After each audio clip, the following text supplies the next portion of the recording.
I think that'll be really helpful if you want to dive into the chakras. Yeah, they're so important and they bring us beautiful gifts as we start to work with them and activate them. And they all hold different information inside of them. Right. And I think that they say seven lords, and a lot of times we mainly talk about these chakras because they are the main ones, but we do have a lot of different other chakras within ourselves, within our body. But we like everything has chakras. So Gaia has chakras, the earth has chakras, different planets have chakras. Like everywhere you go, anything that's an energetic body also encompasses chakras too. So it's so important to understand all of the fundamentals to understand chakras. Yeah, absolutely. So, frequency and vibration have a direct effect on our reality, and it can actually alter current and future events. So, when you use these sound frequencies, you can also use them as a prayer. So, when you put the circle around you, put your hands above your head, you start feeling the waves of the vibration through your body. Really hold the intention for what you want to manifest in your life. Or if you are sending prayer to somebody, this can amplify your prayer because it's going to clear all distortions in your field and then send and command to the universe your intention. So that's why these sound frequencies are so powerful is it's a way to command what you want from the universe. And I've been told that these sound frequencies in specific are actually almost like cheat codes to our reality. They actually break free from time and space and they can ripple through the energetics of the construct. That's just what I've personally been told. Yeah, and I think like Dolores Cannon used to always say, if you can imagine it in your mind's eye, like it has to happen. And so if you are imagining it in your mind's eye and it's not happening, I would then say, like, what are you doing to take it back to self? That's what I always do. So what are you doing to sabotage it? So if you're putting out the energy field, like if she says like it has to happen, like that's pretty profound. Dolores doesn't she doesn't put 100% backing on much. She's, but when she says that, it's like, so then say, well, what are you saying to yourself? Evaluate the frequency of the conversation you're having within yourself of what's sabotaging that frequency for it to manifest. Yeah, absolutely. So what you're gonna do with your hands above your head, you're gonna call in the spirit of light with the circle around you, and you're gonna say, by their names, I call them to aid me, free me, and save me from darkness of night. Untanes, Cortez, Chitel, Goitana, Hoitel, Semveda, Ardell. By their names I implore thee, free me from darkness and fill me with light. And when you begin to memorize these frequencies, please don't worry about how you are pronouncing them. It's more just the memorization that is actually raising your consciousness. And also, just it's the intention behind the words, also. So, I always hear a lot of people just concerned of like, what if I'm not pronouncing it correctly? What if I have an accent?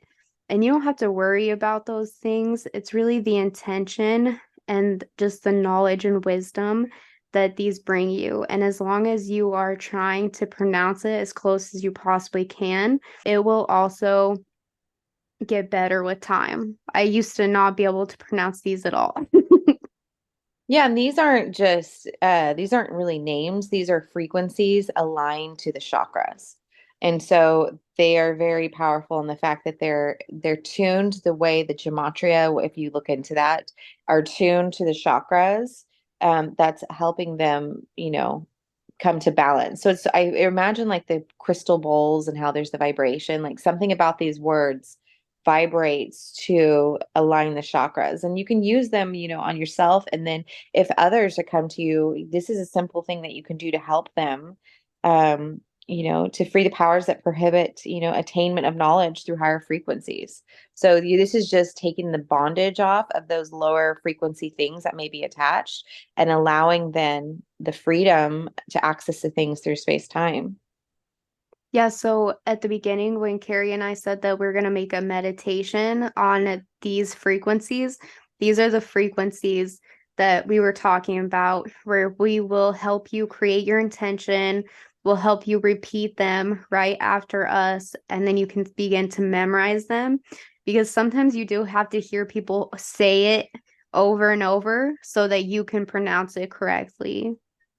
Yeah, I'm one of those. So I'm gonna have to listen to myself over and over before I can actually probably do it on my own, which is fine.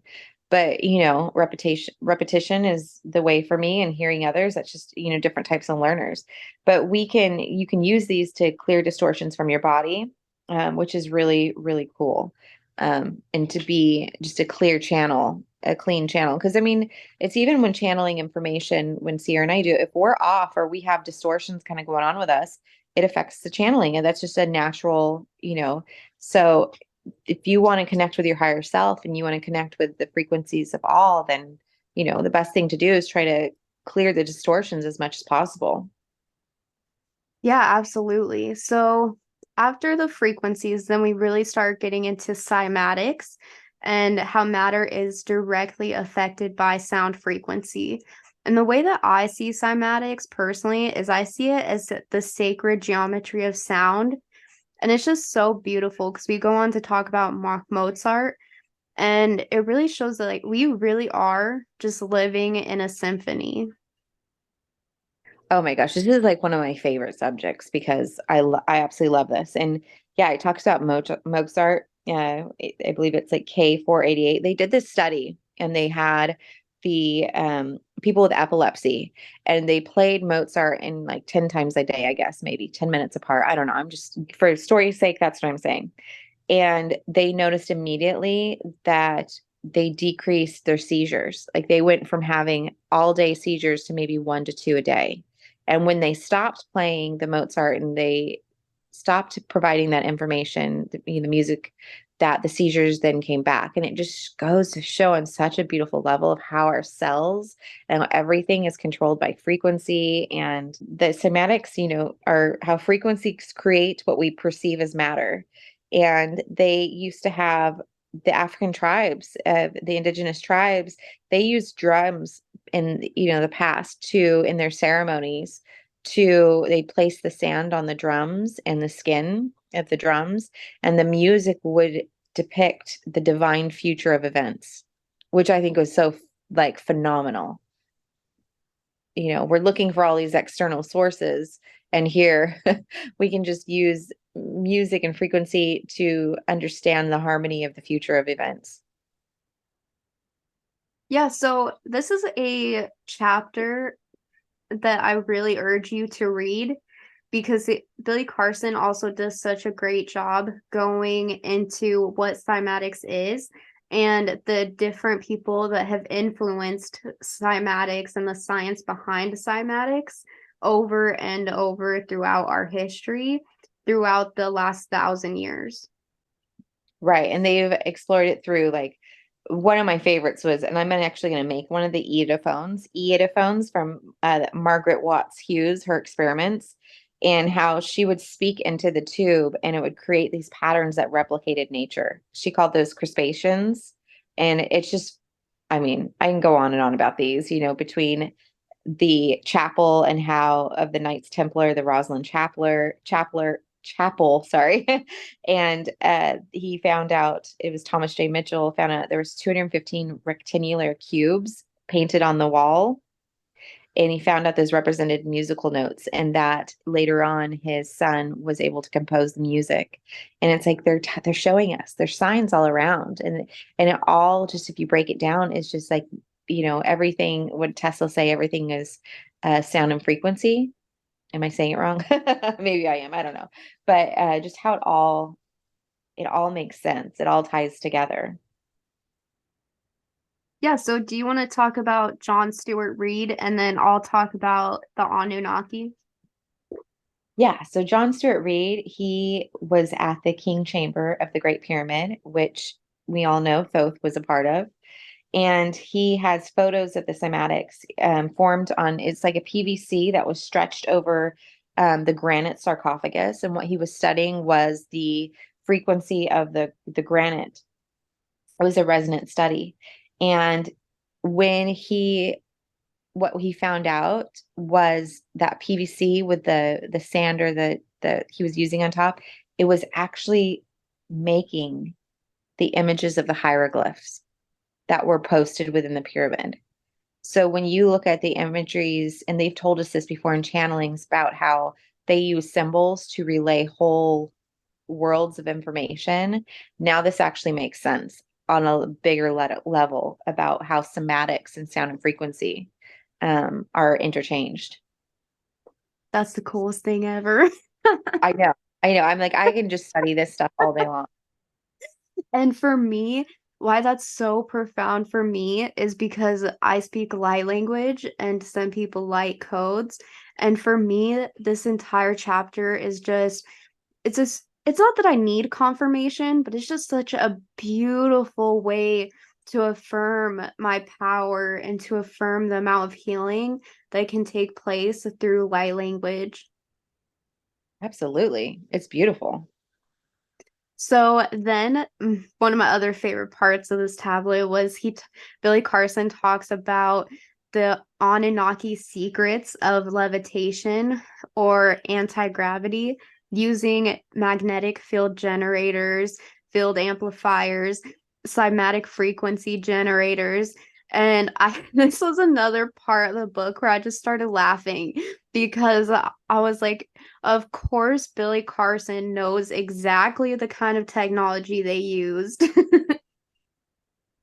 Yeah, yeah. And that guy that, I mean, I've seen this before actually on I mean, I like to watch a lot of the ancient, the History Channel, all those fun shows that you just are like, yep, I understand. But he was talking about the guy in Florida who built that castle.